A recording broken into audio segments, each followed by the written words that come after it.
Welcome to the inaugural episode of the Taiwan Context. I'm your host, Daniel. You can also call me Daniel.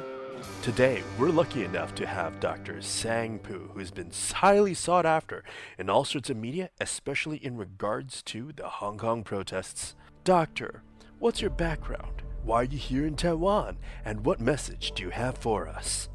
I'm both a Hong Konger and a Taiwanese. I studied in the National Taiwan University, and I'm now an active political commentator as well as a lawyer in Hong Kong. So I'm a qualified lawyer in Taiwan as well. The point that I'm making here is, as a Hong Konger and a Taiwanese, this election of Taiwan is a very, very important moment that the Taiwanese people should not miss. And when I comment on different matters over these years, I can say Taiwan is in between the two clashes of values for the authoritarian regime of China and also the democratic regime of the US. Taiwan is the flagship that should be making a brilliant choice between these two. I think for me is that per my past experience of learning law and also commenting on the political matters, participating in certain movements, and also doing some we call civilian diplomacy actions in Canada and the States, what I can say is Taiwan is of key interest of the whole world. Every member of the whole world civilized country are watching Taiwan. Taiwan is not alone and cannot be alone. And how Taiwanese choose will be having an important effect on how China regime will become, and also how about the Taiwanese and the Hong Kongers will be enjoying or suffering in the future. So preserve your own right, exercise your own right, and make a brilliant choice. So, could you share with us what's so important about the context of freedom in terms of Hong Kongers and Taiwanese? Freedom comes at a price. Freedom comes at a cost. Freedom is not free of charge. Freedom is what we need to fight for, and there will be some sacrifices. And in Taiwan, there are a lot of very, very good stories of how the past heroes of Taiwan have fight for their own freedom, like Chen Wencheng, like Zheng Nanrong, and also a lot of different people. They really fight hard for their own freedom. And now Hong Kong youngsters are fighting hard for their own freedom. So I think the history of the past of Taiwan when it was in the authoritarian regime is quite similar to what is happening here in Hong Kong, though in a different magnitude and manner. So there are many comparable perspectives that we can put into play. And so I would like to convey the message that for people who are working hard to fight for freedom, these two places have certain history and reality that is in common. And then we need to stand together hand in hand against those who want to destroy our freedom and human rights. I think that's the key message. With freedom comes a lot of responsibilities and a lot of misinformation. A lot of Taiwanese people are faced with conflicting information. Do you have any examples in which you could share where Hong Kongers are faced with misinformation and how they should deal with that? I think that's a very fair question. We Hong Kongers will see coach buses that people bring from certain places to that supporting campaign regime forum. You will see this is similar to what Hong Kongers will see the CCP mobilized efforts have been doing in certain so-called elections in Hong Kong. That's very familiar. That is mobilized by CCP. In November, when there was local elections in Taiwan, you can see a lot of these traces in Kaohsiung and in many other places as well. And nowadays, you can see some traces like this. The other thing is about the fake news. Fake news is also a very important problem in Hong Kong and Taiwan. We know very well that in Taiwan, locally, I think CCP may have implanted certain kind of centers to create such kind of fake news. Examples like when you vote for Han Kuo-yu, then that vote will become an invalid vote. Or maybe say, so Tsai Ing-wen has been like humiliating the soldiers and they patch different photos together at different times, and they conjure up the story and mix up the whole truth. And that's been happening in Hong Kong as well. Like many people will say, we protesters in Hong Kong are cockroaches, and those policemen are really spraying on the cockroaches, and they paint it in that way, and then focus on certain resistance movement that we have and label it as violence. And they do not care about what has happened in the past. That is, when they are encircled, when the people are encircled, then you have no way but to fight. Otherwise, you surrender or kneel down. But that's not what a human being should be. So they will react because they want to resist against this kind of arrest. And this arrest is not coming with a civilized manner. They're in a very violent manner. If you do not resist, then you will die. So in that manner, I think fake news is that they only focus on 1 second, 2 second thing, and then they mix up the whole time and place all together. So we need all the people to be focusing on a very important thing, like what the Han Kuo-yu has been saying these days, is that the Kaohsiung government in the past, when DPP regime is governing Kaohsiung, there's a huge bribery problem, corruption problem. This kind of scandal has been playing all along these social media that's controlled by the KMT. And you know, this is not controlled by KMT, that's controlled by certain people on the other side of the strait, that is the CCP. And then you can see the power is outrageous. You can see those people are really believing in what they have said. Okay, they believe that there's a huge bribery problem, corruption scandal. But when you dig deeper into the reality, what is exactly the corruption? Who, what, when, where? Nothing. There's a blanket kind of accusation against the DPP regime that they have a corruption scandal, but no details. And when they have no details, you know they do what? They say they fight for a special prosecution and investigation group outside of the existing prosecution arm to really do this kind of investigation when Han Kuo-yu wins the election, when KMT wins the election. This is really, really outrageous. That's not the rule of law that we have. Rule of law is that we have the prosecution independently working on its own. Why we need a special prosecution group that is external to the existing prosecution regime? That is really outrageous. If that's the case, that will become a politically controlled kind of group to really pinpoint on certain people to do certain kind of dirty things. And that kind of image is really bad. And they cook up this matter with blanket accusation, and they have no evidence to support what they're saying. That's quite similar to what Hong Kong has been facing, because many Hong Kongers have been facing this kind of blame all the time. The key blame of CCP against the Hong Kongers is that we collect money. Everyone who is in the rally collect 10,000 Hong Kong dollars. That's around 40,000 Taiwan dollars for rallying in the street, and then you walk, and then you shout, and you look. Think carefully. If there are around 2 million people in the rally, how much money does it need to get?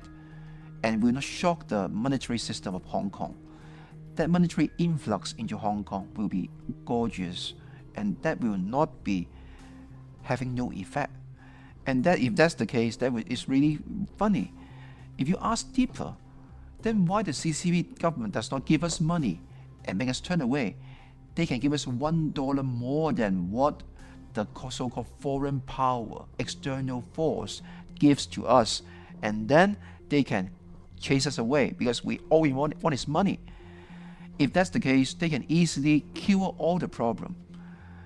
Actually, the reality is that we are not rallying or protesting for money. We are protesting for dignity, freedom, and the way to lead our own life in a very, very meaningful manner. And that's what the youngsters are fighting for. So the fake news have been in Hong Kong and also in Taiwan all the time.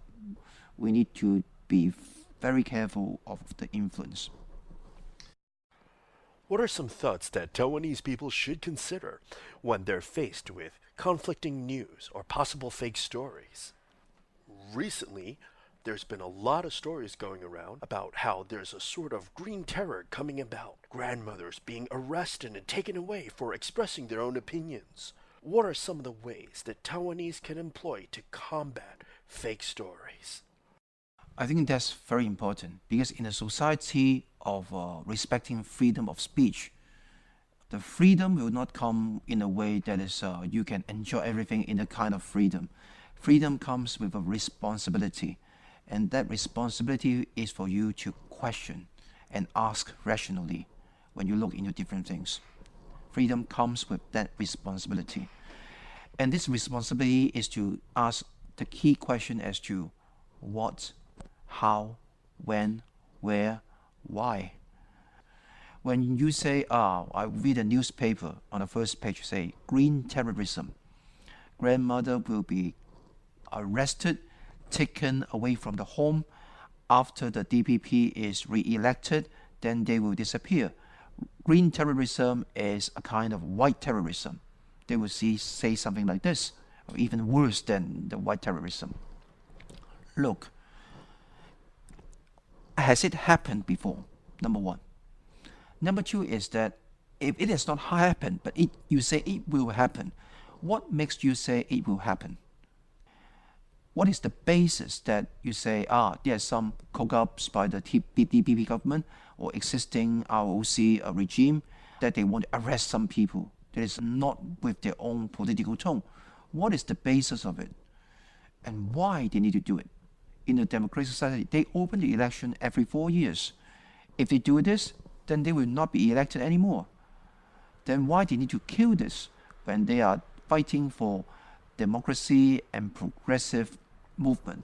Whether you like progressive movement or not, but the key is democracy. They are fighting for it. Many people die for it. When there's a news like this, you believe in that without questioning all these things.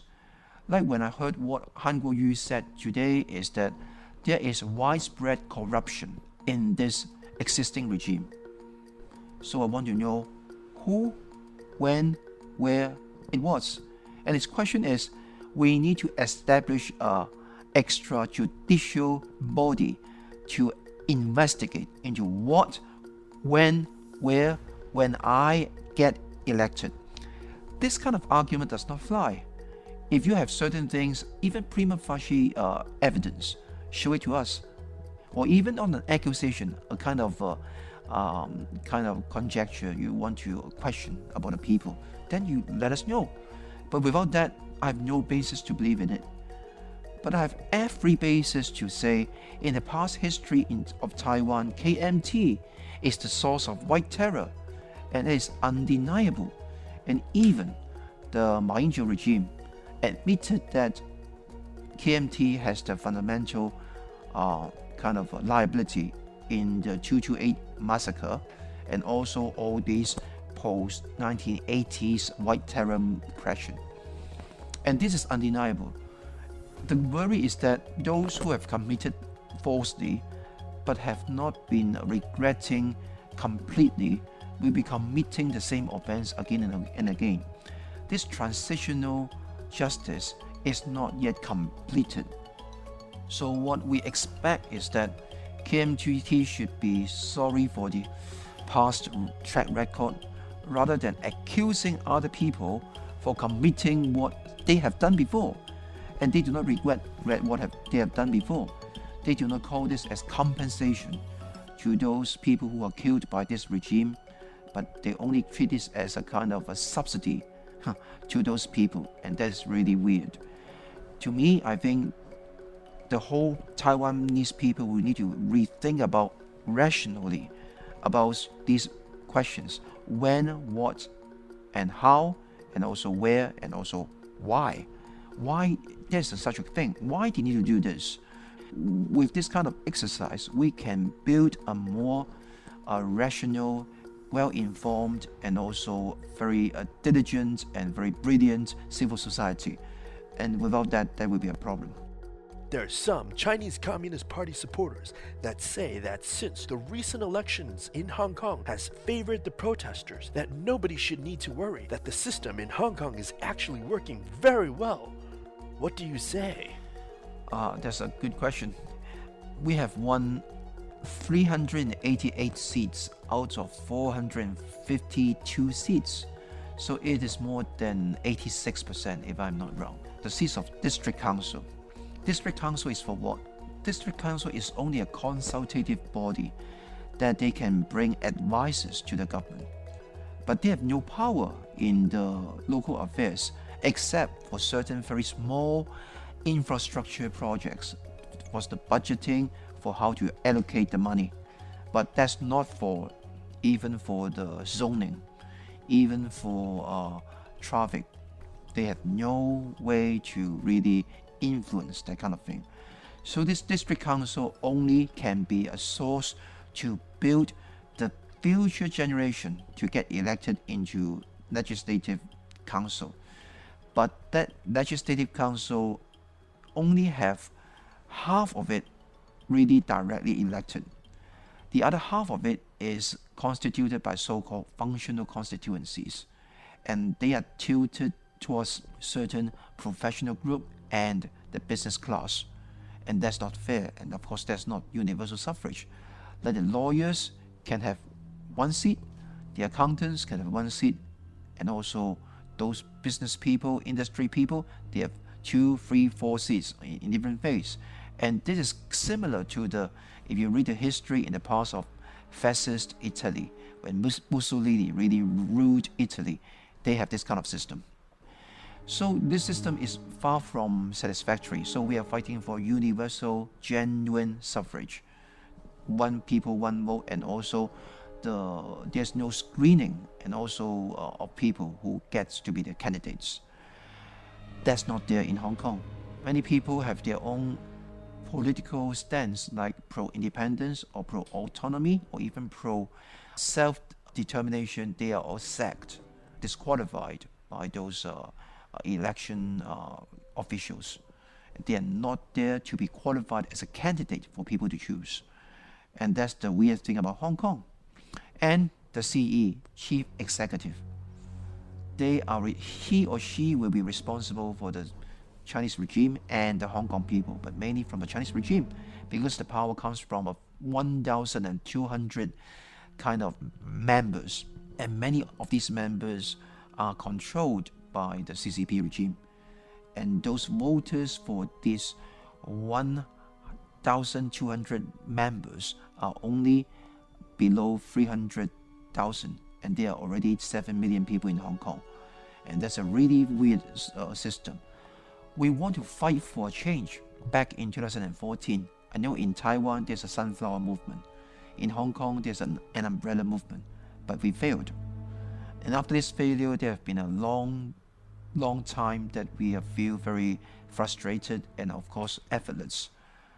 Nowadays we come back because of this anti-extradition movement, fight for freedom movement, that we come back. And what we can say is, the district council, of course we win a lot of seats. That's not helpful, because we will not be really controlling the real political power in order to safeguard our own rights and freedom. Those 388 successful candidates will not be able to do this by playing in their own roles, unless they step out in the streets and exert a very high pressure on the government, and also to stand with the foreign countries to really fight hard against China to really get this done. So you can see that's only the tip of the ice that you can see, that's very shining.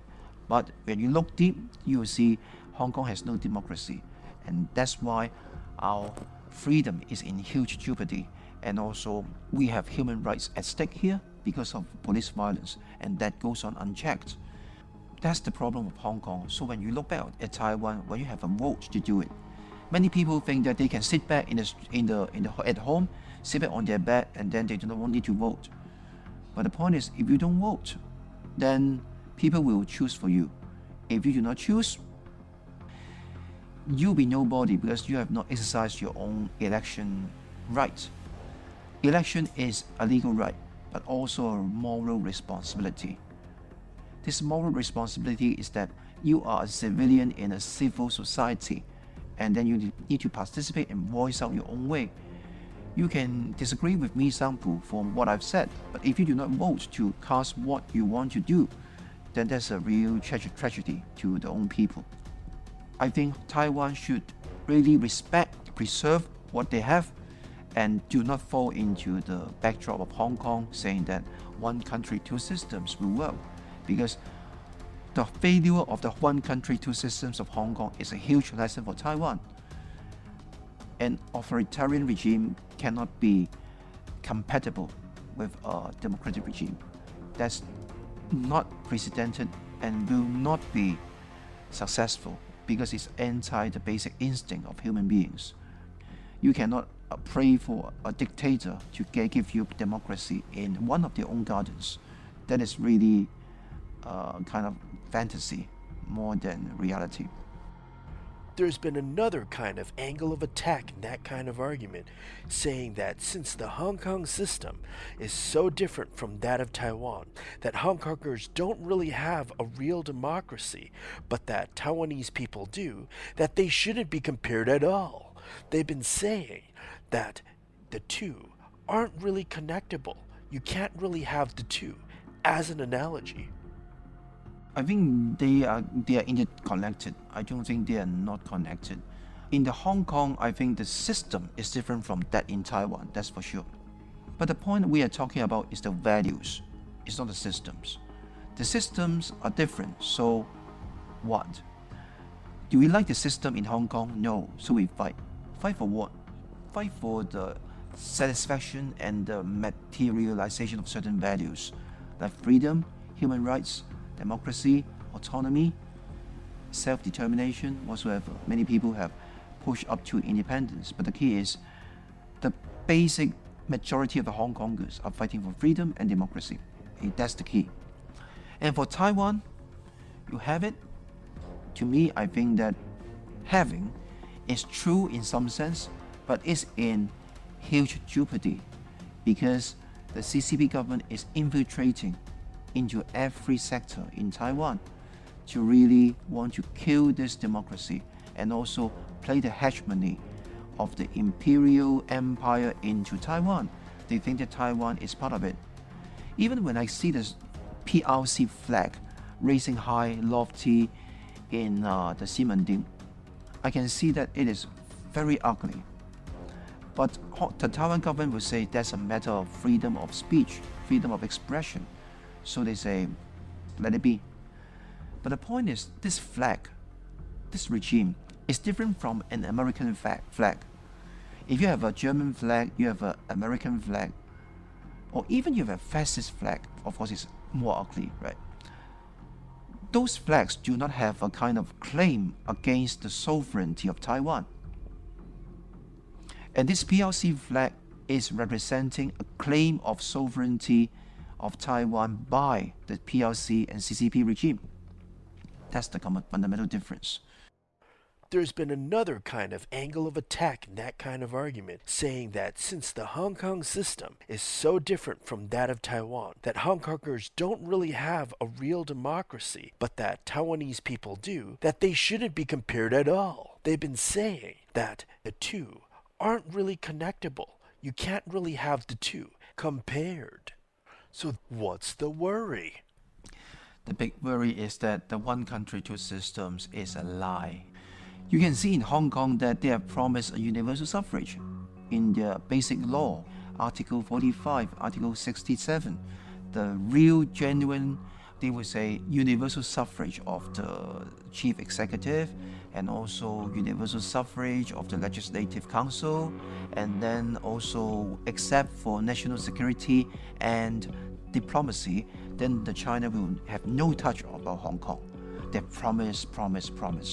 But look, they have some key things in their own basic law. Number one is that there's kind of a national security legislation they need to put into play. Second thing is that who is the only interpreter of this basic law? or the key final interpreter of this basic law, that is the NPC, National People's Congress. It is the standing committee of this National People's Congress of the CCP will be interpreting this basic law. It is a joke, it's a lie, and then many people will not really see it seriously. Like in Tibet, back in the 1950s, they have 17 articles that they put into play. That's similar, and it is also the embryo of this basic law of Hong Kong. When you compare the Tibetan basic law, there is the 17 articles, and the basic law of Hong Kong, that's so similar.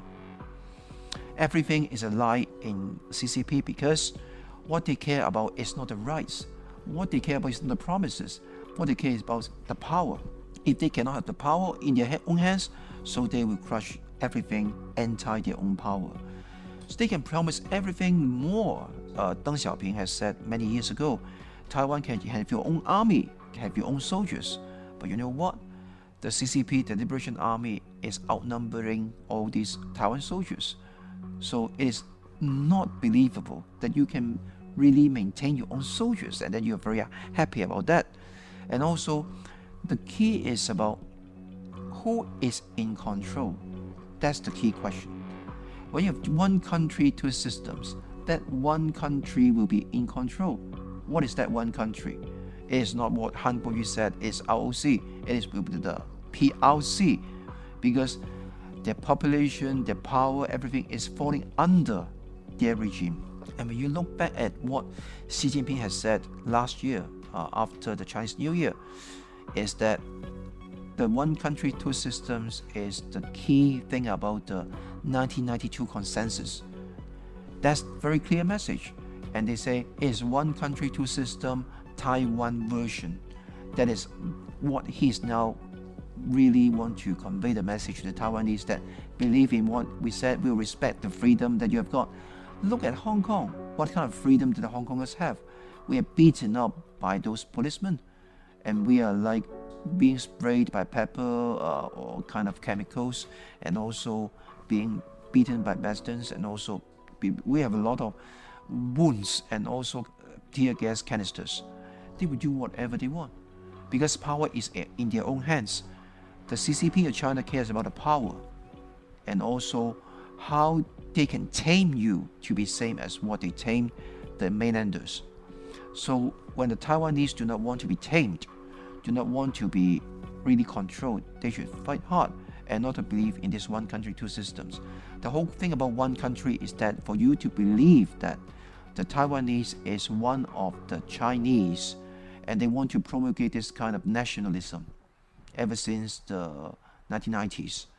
And this nationalism is of course not Marxism at all. Marxism does not really promote nationalism. But this nationalism now has become a very, very ugly way to keep CCP in power. There are those that say that Taiwan needs to get closer to China because Taiwan can then become rich and wealthy by being a gateway, just like Hong Kong has become rich and wealthy by becoming a gateway. What are some of the lessons that one can learn from Hong Kong's current situation? Hong Kong gives a very clear lesson to Taiwan. We are over-relying on the Chinese economy. If you say relying on Chinese economy will boost the Taiwan economy up to a high level, I can tell you in Hong Kong we have 7 million people, but the turnover of the tourists from China is more than this annually. And there are lots of people coming here to buy, shop, eat, drink, whatever, enjoy their thing. They spend money here. Cosmetics, milk powder, gold, they buy all these watches, jewelries, luxury goods. They contribute to the economy in Hong Kong. And you know what? After this movement, they retract. So many people say that there's a fall of this economy, contraction of the economy. But the point is this. Before this, we over-rely on it. Then what? When there's a crisis, you emphasize on one economy, and that economy controls the stomach of the Taiwanese. This will be super dangerous. And this regime is dictatorship, is a tyranny, is a very authoritarian regime. they will play hard against the Taiwanese interests. Another angle that you can see is, if we are so satisfied with all these breads and butter, we are very happy, why we still have this anti-extradition movement?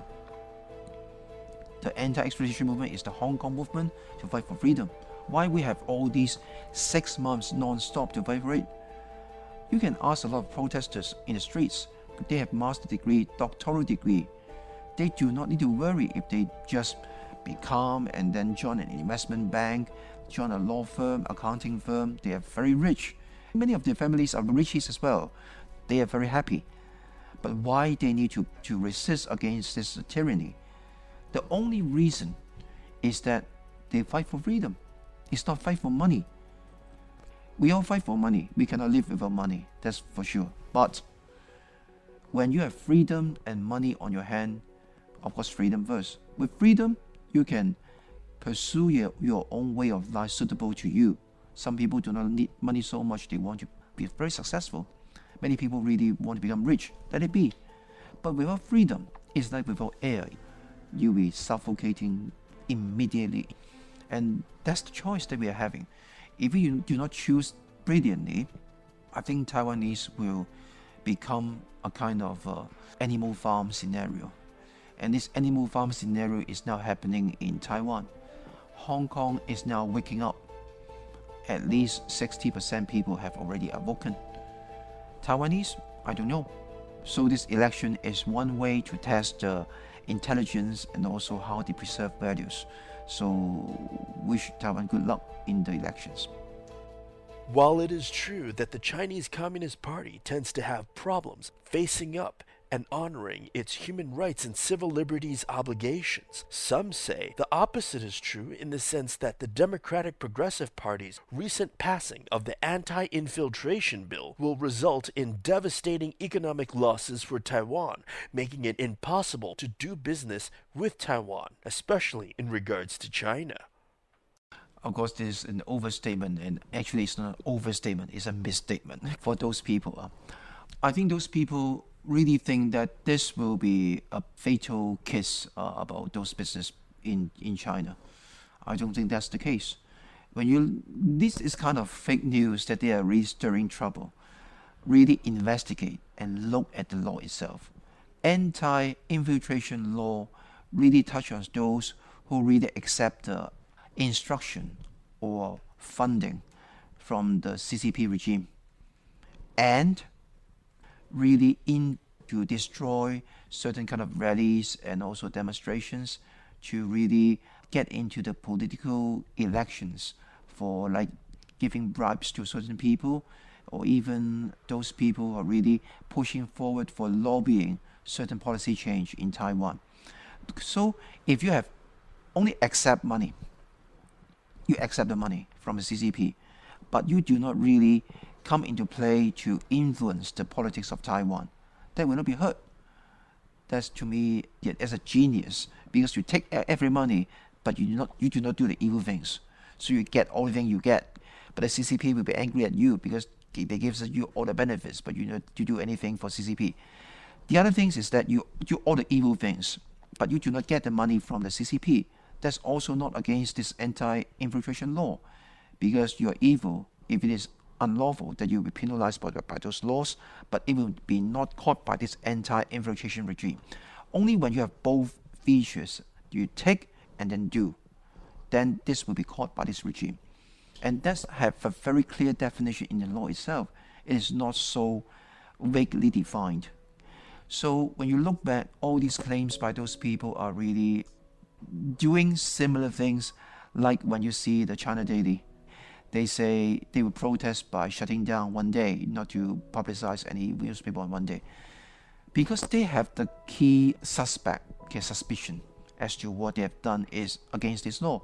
If and only if they really take the instruction from the CCP regime or get the money or funding from the CCP regime, they will be caught. So no overstatement of this kind of legislation will be valid. Only one thing that the Taiwan people will need to know is that this anti-infiltration law, this legislation, is good for the Taiwan people.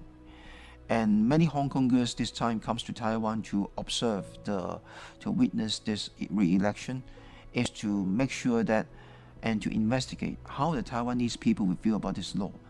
And the point is that they also to learn from the Taiwanese how they can do in Hong Kong to really investigate on those people who are really against this kind of concept.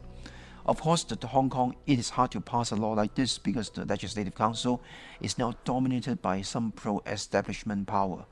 But the Hong Kong pro-democracy camp really wants to learn from this anti-infiltration legislation, how they can do something in Hong Kong in similar. So I think this cross-learning is coming into play nowadays in Hong Kong and Taiwan. There's a lot of people that are looking for some guidance in how to vote or what they should vote for. Do you have any suggestions for Taiwan's youth? Furthermore, who will you be voting for?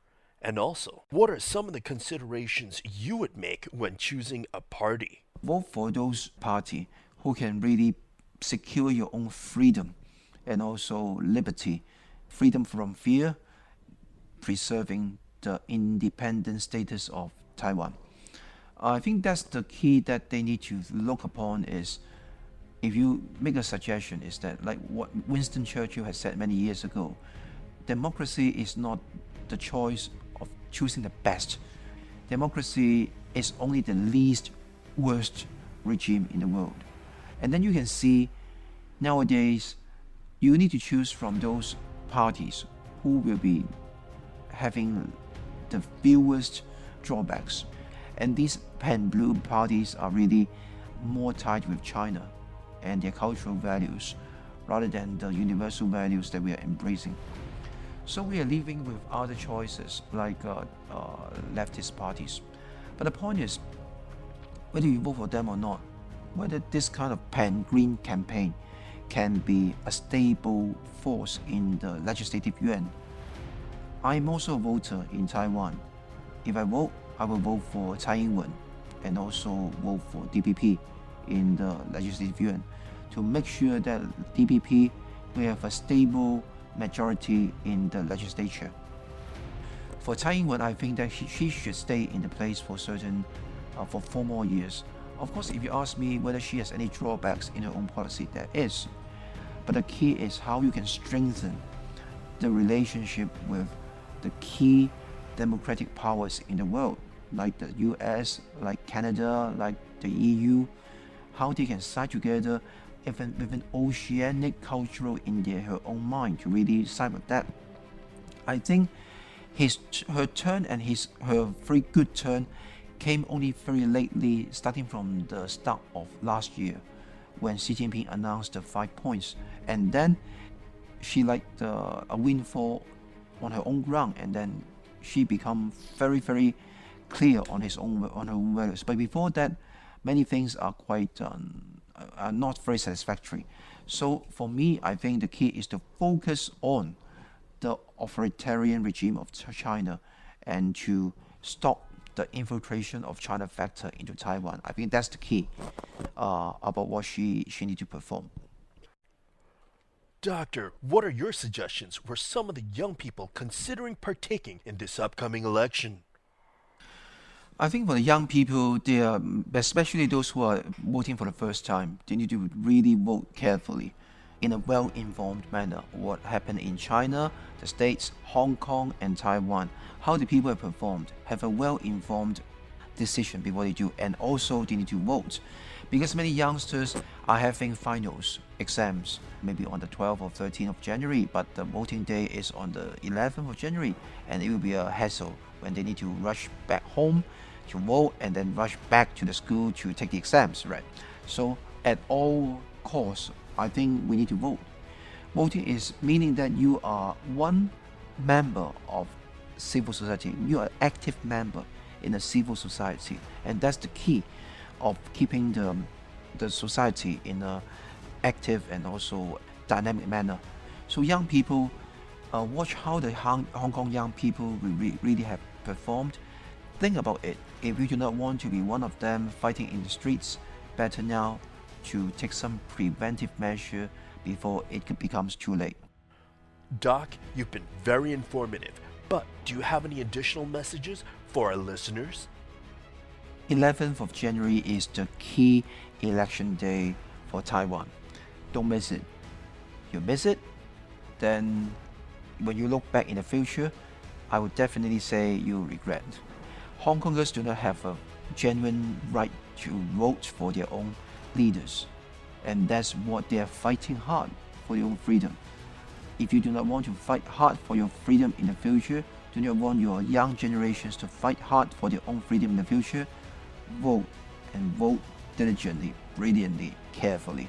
That's what I can say. Alright, that's awesome. But what about for those that want to follow you on social media? Where do they go? I am a user of Facebook, so when you have Sangpu2, SANGPU2, 2 is the number 2, so you can find my Facebook. I think that's the key message that I can get. You can send any kind of personal message to me, then I can reply to you very easily. Twitter is Sangpu15, so you can also SANGPU15, so you can find me by logging into this name. Alright, Doctor, thank you for sharing so much information with us. It's been great. Again, thank you. Thank you. This has been brought to you by the Taiwan Report.